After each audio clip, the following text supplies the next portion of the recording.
Are you a real estate investor looking to start your first flip? Are you a passive investor looking for the next opportunity? Regardless of your situation, our mission is to help everyone work towards their unique version of financial freedom. Hello, everyone, and welcome back to the Conduit Capital podcast. I am Adam Barreau, and today we are going to be covering part 4 of the Private Lending in 2024 series that we've been doing. If you want a recap, I will not be giving it to you today because this is part 4 and we have been going for a little bit. If you are interested in knowing what we talked about in the last 3 parts, go back and watch them because they're really good and definitely a lot to learn from those. But today in part 4, we will be talking about sealing the deal. So hint towards what we talked about in the first 3, we were asking a lot of questions and covering a lot of background. But now we are going to talk about getting to the closing table, and getting ready to seal the deal with the lender that you've chosen to work with. So I alluded that we were almost done asking questions, but not quite, because even when you're preparing to get to the closing table, there are some really important things that you need to know about your lender. And one thing I want to point out is when you're working with the lender, there are no dumb questions. Especially when you're working with a lender for the first time. And I want to kind of extend this to some of our audience that may be lenders of ours, so contributors to our fund or investors in other sort of industry. There are no dumb questions when it comes to investing, especially when you're vetting an investment. And if an investment provider or if a private lender pokes fun at you or won't answer your questions regarding the process that you're going through, then they're probably not the right lender for you. This is a big commitment, and you need to know what you're signing up for.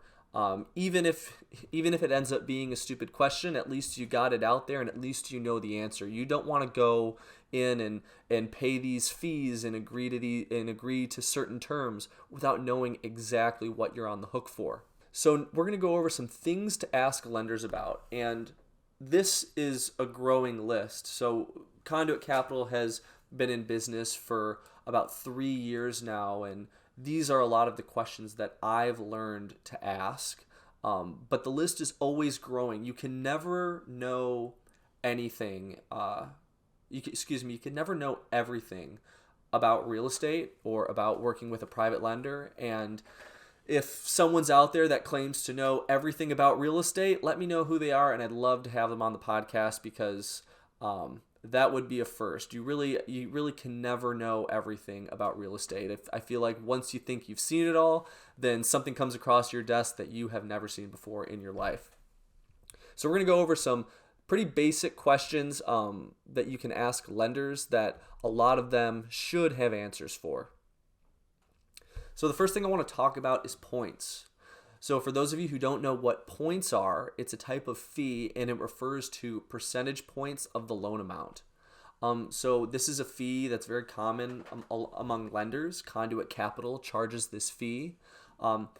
As of right now, we charge our borrowers 3.5 points, meaning we charge 3.5% of the loan amount as a fee. This fee for our borrowers is paid upfront when they purchase the property, but some lenders may have different requirements for when those points are due. Speaking of different requirements for when things are due, the next thing I'm going to talk about is interest payments.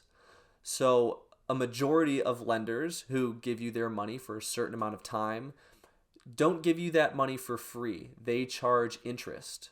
Now, there are some lenders like Conduit Capital that want their interest paid out in monthly payments. However, there are some lenders out there that want everything at the end. This is an important question to ask because when pursuing a deal with a lender, you don't want to sign on and sign their paperwork and then find out that they're going to be charging you monthly interest and you don't have the cash flow to do that. This cost of money, as it's called, so how much the money is going to cost you, should be a factor in your due diligence of the deal and in your numbers. It shouldn't just be straight profit. That money that you're borrowing to purchase or rehab the property is going to cost you something. Another question that you should ask lenders is about their other fees. So there are many different fees a lender could charge. It's truly up to them, and it does differ from lender to lender.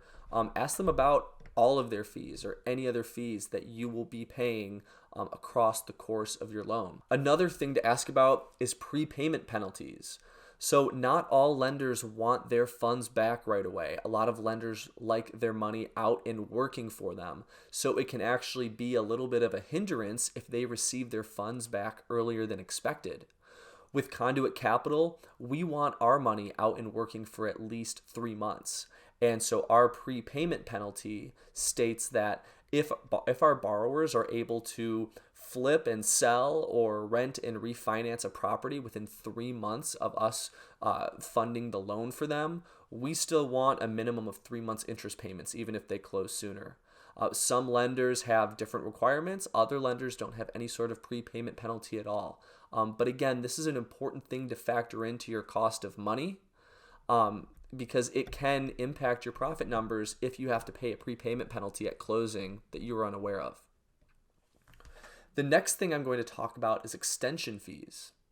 So many different things can happen in real estate. As I mentioned in a previous episode, things are never black and white, but also a lot of things can crop up that maybe you didn't account for in your due diligence process. And I want to add regarding doing your due diligence on a property, you can never catch absolutely everything. When looking at a property, there will be things that creep up that you didn't account for. Let's just hope that it's not a major foundation issue that you missed. But small things, if you budget for them, don't throw off your project too much. But if those things that you missed creep up and you have to take care of them, the project may go longer than you initially expected. And if that's the case, maybe your lender is fine with their funds being out longer than expected, but they're going to want some sort of fee associated with that, and that's most likely going to be in the note, the promissory note that you sign with that lender. So ask about those extension fees. Another thing that you need to ask about when working with a private lender is, what does their note and mortgage look like? The promissory note basically outlines the terms of the agreement, so it's what you're agreeing to with the lender. Some lenders have personal guarantees that you sign. Others have certain clauses in their paperwork that you are agreeing to. So it's important to know what you agree to once you sign that paperwork. An example, so in Conduit Capital's paperwork, we have an uninhabitable clause that basically states for the term of the loan, the borrower is agreeing to not live in the property that is being lent on. We do only investment purpose loans. We don't do loans for personal property. So we want to make sure that our borrower isn't living in the property. Down the road, if they want to purchase the property because they end up really enjoying their rehab, after they pay us back on the loan, they can absolutely live there. But while we are the lender and we have a lien on the property, the borrower is agreeing not to live there. So ask about the different clauses that are included in the promissory note and in the mortgage so that you know exactly what you're signing and initialing by. And then finally, any other documents that are signed at closing. Most lenders have a closing packet that you sign. It usually includes the note and mortgage, but sometimes there can be additional documents that they want you to sign. Maybe it's a letter to a potential tenant. Whatever it may be, it's important to know what you'll be signing. You don't want to get to the closing table with the title company and your real estate agent if you're buying a deal that's on the MLS and see a bunch of paperwork that you had no idea you were signing. Closings can be high emotion and a lot is going on, and you want to go in there as calm as possible, knowing exactly what you're signing up for. So that's it for this episode. This is probably one of our most important episodes regarding the private lending process. And the main thing, if there's one thing that you can take away from this, it's ask a ton of questions with whoever you're working with. Don't be afraid of looking stupid. Even if you do end up looking stupid, at least you have an answer to your question, where previously, you would just be nodding and going along and even potentially agreeing to something that doesn't work well for you. So ask a ton of questions and work with people that are happy to answer those questions for you. So this has been another Conduit Capital podcast. Thanks so much for tuning in. Don't forget to leave a like and comment and subscribe to our channel. I love interacting with people in the comments, and of course, with private lending, there are so many different options and things you can do out there. If there's anything we missed or that we should have included, or fun experiences that you've had with private lenders, share them in the comments below. We love hearing those. I want to remind you that we do still have our in-person monthly meetup group at our office in Gary, Indiana. We also have our monthly What's Going On in Real Estate call that takes place on Zoom, which is a great way to expand your network and expand your knowledge. So highly recommend that you get involved on those and come see what amazing speakers we have for that week. But that's all I have for you today. Thanks so much again for tuning in. And remember, be a conduit, not a bucket. Thank you. Thank you for tuning in to our podcast today. If you enjoyed this episode and would like to stay up to date with all of our latest content, please follow us on social media. You can find us on YouTube, TikTok, Facebook, and Instagram at Conduit Capital Podcast. We love hearing from our listeners, so feel free to send us a message, leave a comment, or share your thoughts with us.